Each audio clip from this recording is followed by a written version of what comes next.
Hi friends, आज हम बात करेंगे ऑक्सीडेशन रिडक्शन के बारे में कि ऑक्सीडेशन और रिडक्शन होता क्या है। 12th के सिलेबस से ये काफ़ी इंपॉर्टेंट क्वेश्चन है आपका। तो ऑक्सीडेशन को और रिडक्शन को हम हिंदी में ऑक्सीकरण और अपचयन के नाम से जानते हैं। तो सबसे पहले हम देखते हैं कि ऑक्सीडेशन क्या होता है।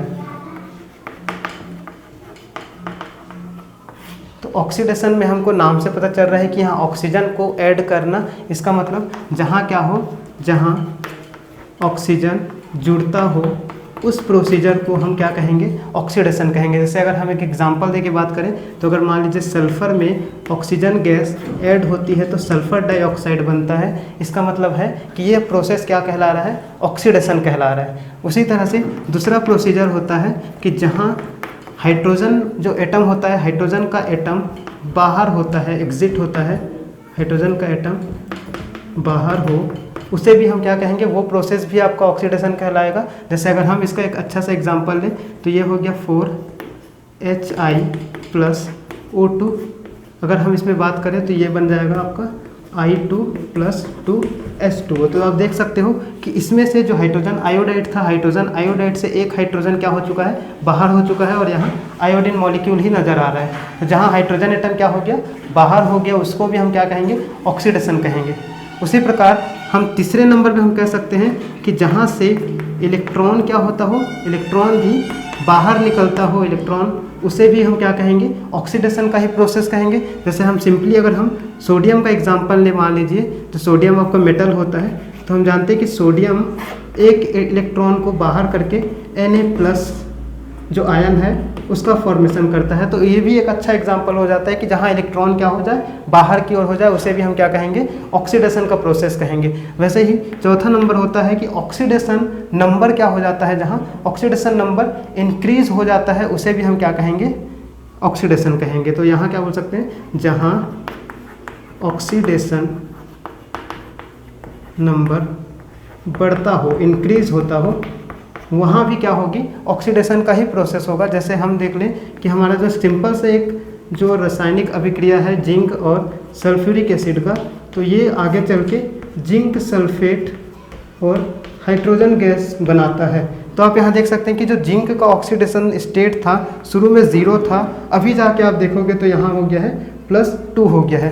तो हम कह सकते हैं कि जिंक क्या हुआ, जिंक सल्फेट में बदला, इसकी ऑक्सीडेशन संख्या 0 से क्या हो गई, +2 हो गई। मतलब ऑक्सीडेशन नंबर में क्या हुआ है, इंक्रीज हुआ है। इसीलिए इस प्रोसीजर को भी हम क्या कह सकते हैं, ऑक्सीडेशन कह सकते हैं। तो ये चारों ही प्रोसीजर अगर क्या हो, कंप्लीट हो किसी केमिकल रिएक्शन में, तो उस केमिकल रिएक्शन का नाम हम देंगे ऑक्सीडेशन।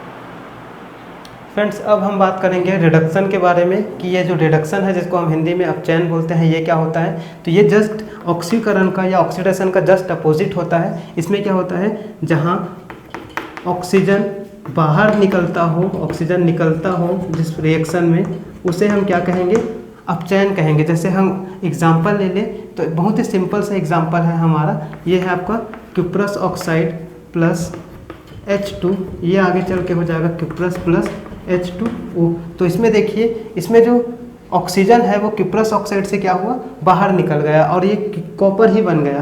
तो इसलिए हम बोल सकते हैं ऑक्सीजन बाहर निकलने के कारण इस प्रोसीजर में क्या हो रहा है, इस प्रोसीजर में अपचयन हो रहा है। उसी प्रकार से हम दूसरा भी एग्जांपल ले सकते हैं कि जहाँ उसमें हाइड्रोजन निकलता था, अब यहाँ हाइड्रोजन एटम क्या हो, जुड़ता हो,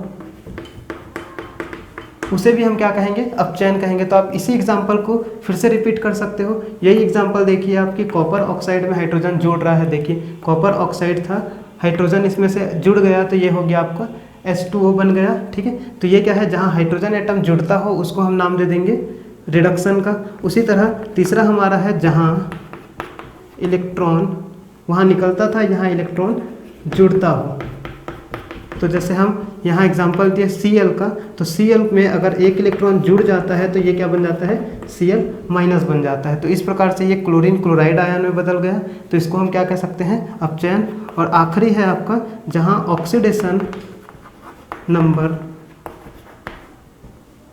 में कमी होती हो, ऑक्सीडेशन नंबर में कमी हो रही है, तो इसको भी हम क्या कहेंगे, अपचयन ही कहेंगे। जैसे अगर हम इसमें एग्जांपल देखें तो ये हमारा फिर से उसी एग्जांपल को आप ले सकते हो, जिंक +H2SO4, तो ये बन जाएगा आपका जिंक सल्फेट + हाइड्रोजन गैस। तो इसमें देखिए H2SO4 में आपके हाइड्रोजन, देखिए इसमें जिंक सल्फेट क्या हो रहा था, जिंक सल्फेट में इसमें वृद्धि हो रही थी, जिंक जो 0 था वो +2 हुआ था, इसमें ऑक्सीडेशन हुआ था। अब देखिए आप इस H2SO4 में आप आकर देखिए, H2SO4 में H2 का जो ऑक्सीडेशन नंबर था वो यहाँ कितना था, +2 था, और यहाँ आकर वो 0 हो चुका है। तो इस वाले को अगर हम पकड़े तो इसका मतलब है कि यहाँ क्या हो रहा है, ऑक्सीडेशन नंबर में कमी हो रही है, मतलब इस वाले में क्या हो रहा है, रिडक्शन हो रहा है, जबकि इस वाले में क्या हो रहा था, ऑक्सीडेशन हो रहा था। तो इस तरह से ऑक्सीडेशन और रिडक्शन का ये बेसिक नॉलेज आपको काफ़ी काम आने वाला है। अब हम बात करेंगे ऑक्सीडाइजिंग एजेंट और दूसरा है आपका रिड्यूसिंग एजेंट के बारे में। तो ये ऑक्सीडाइजिंग एजेंट क्या होता है, आपको देख के ही पता चल रहा है कि जिस अभिकारक पर क्या होता हो, कौन सा प्रोसेस होता हो, अपचयन की प्रक्रिया होती हो, अब उसे हम क्या कहेंगे, ऑक्सीडाइजिंग एजेंट। उसी तरह रिड्यूसिंग एजेंट भी जस्ट इसका उल्टा होगा, जिस अभिकारक पर क्या हो, ऑक्सीकरण होता हो, उसे हम क्या कहेंगे, रिड्यूसिंग एजेंट। तो जैसे हम एक सिंपल से केमिकल रिएक्शन से समझते हैं, तो सिंपल सा केमिकल रिएक्शन जो एग्जांपल था, अगर मैं इसमें लूँ जिंक प्लस H2SO4 जो हमारा सबसे सिंपल इसमें केमिकल रिएक्शन है, तो इसमें क्या हुआ था, जिंक सल्फेट बना था और हाइड्रोजन गैस निकली थी। तो इसमें क्या हो रहा है, आप देख सकते हो कि जिंक किस में कन्वर्ट हो रहा है, जिंक सल्फेट में। तो आप यहाँ देखिए जिंक की ऑक्सीडेशन स्टेट यहाँ 0 है, जबकि यहाँ जिंक का ऑक्सीडेशन स्टेट कितना है, +2 है। तो हमने कहा था कि ऑक्सीकरण संख्या बढ़ने का मतलब होता है कि ऑक्सीकरण संख्या जब बढ़ता है, इसका मतलब क्या हो रहा है, यहाँ ऑक्सीकरण हो रहा है। उसी तरह से हमने दूसरा एग्जांपल लिया था कि देखिए आप H2SO4 में हाइड्रोजन का जो मान था वो कितना है, हाइड्रोजन का जो ऑक्सीडेशन नंबर है वो +2 है, और इस हाइड्रोजन का कितना है, 0 है। तो यहाँ आप देख सकते हो कि यहाँ से अगर आप यहाँ आओगे तो देखिए यहाँ जिसमें ऑक्सीडेशन नंबर क्या होता हो, कम होता हो, उसे हम कहते हैं अपचयन। तो इसमें साफ साफ लिखा है कि जिस अभिकारक पर क्या होता हो, अपचयन होता हो। तो अभिकारक किस अपचायक पर किस अभिकारक पर अपचयन हो रहा है, इस अभिकारक पर अपचयन हो रहा है। तो इसका मतलब ये जो होगा वो क्या होगा, ऑक्सीडाइजिंग एजेंट होगा। तो मैं यहाँ लिख देता हूँ ऑक्सीडाइजिंग एजेंट। तो इस रासायनिक अभिक्रिया के द्वारा आप आसानी से समझ सकते हो कि जिस अभिकारक पर क्या होता हो, अपचयन होता हो, देखिए अपचयन आप इस पर ही हो रहा है, उसे हम क्या कह देंगे, ऑक्सीडाइजिंग एजेंट कह देंगे, जबकि आपका ये क्या कहलाया जाएगा, रिड्यूसिंग एजेंट कहलाया जाएगा। उसी तरह एक दूसरा एग्जाम्पल भी हम ले सकते हैं, जैसे ये हमारा FeCl3 प्लस SnCl2, ये जब आगे रिएक्ट होता है तो 2FeCl2 प्लस SnCl4 होता है। तो इसमें आप देख सकते हो कि FeCl3, तो FeCl3 पर Fe की जो ऑक्सीडेशन नंबर है वो कितना होगा, +3 होगा, और इसमें आप देखोगे तो ये हो जाएगा आपका +3 से हो जाएगा +2 हो जाएगा, जबकि इसमें देखिए SnCl2 पर कितना है, +2 है, और SnCl4 पर ऑक्सीडाइजिंग नंबर है आपका +4। तो इसमें आप देखिए कि +3 से क्या हुआ, +2 हुआ। तो आपको बताया जा चुका है कि जिसमें क्या होता हो, ऑक्सीडेशन नंबर कम होता हो, वो क्या प्रोसेस होता है, वो अपचयन प्रोसेस होता है। और इसमें आप सीधा सीधा लिख दिया गया है कि जिस अभिकारक पर अपचयन होता हो वो क्या कहलाएगा, ऑक्सीडाइजिंग एजेंट। तो अपचयन कहाँ हो रहा है, FeCl3 में। तो FeCl3 को हम क्या बोलेंगे, FeCl3 को हम बोलेंगे ऑक्सीकारक या फिर ऑक्सीडाइजिंग एजेंट बोल देंगे। और इसमें देखिए जो SnCl4 है, इस पर आप देख सकते हो कि इसमें क्या हो रहा है, ऑक्सीडेशन नंबर में क्या हो रही है, वृद्धि हो रही है, और ऑक्सीडेशन नंबर में वृद्धि होने पर उसको हम ऑक्सीकरण कहते हैं। और जिस प्रोसेस में ऑक्सीकरण होता हो, ठीक है, तो उसे क्या कहेंगे, देखिए जिस अभिकारक पर ऑक्सीकरण होता हो तो उसे हम क्या कहेंगे, अपचायक कहेंगे। तो इसीलिए ये क्या बन जाएगा, ये कहला जाएगा आपका अपचायक।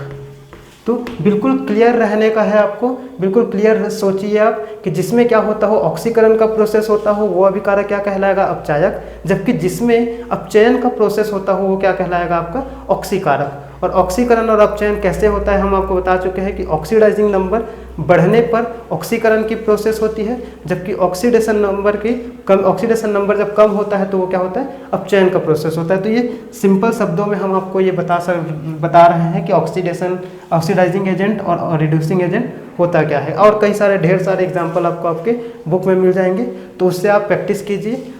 अब हम बात करेंगे कुछ ऑक्सीडाइजिंग एजेंट और रिड्यूसिंग एजेंट के एग्जाम्पल के बारे में। तो ऑक्सीडाइजिंग एजेंट का मतलब ही होता है जो क्या करता हो, ऑक्सीजन देता हो, उसे हम क्या कहेंगे, ऑक्सीडाइजिंग एजेंट। तो ऑक्सीडाइजिंग एजेंट में आपका सबसे अच्छा एग्जाम्पल है ऑक्सीजन।